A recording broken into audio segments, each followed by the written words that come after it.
For today's experiment, you'll need dish soap, water, a small plate, a larger plate or plastic container, pepper, and a Q-tip. Step 1 is to pour your water into your big flat container.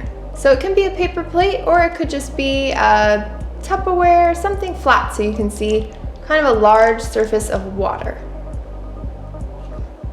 Once you have your water poured, you want to put your pepper on top of it. So I've got little single serve pepper packets, and you can just use any kind of pepper. You just want it to go on top, so you just pour it on there. And I've got a few different packets, and you kind of want to cover your whole surface, so you might want to put a lot of pepper on there.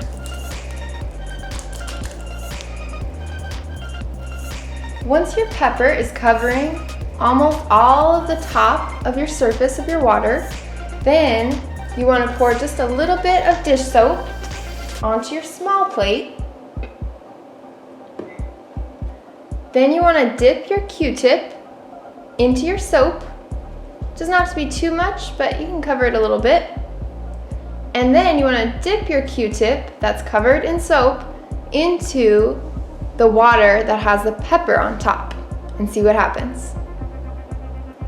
The pepper floats on the water because pepper is hydrophobic, so it doesn't dissolve or mix into water.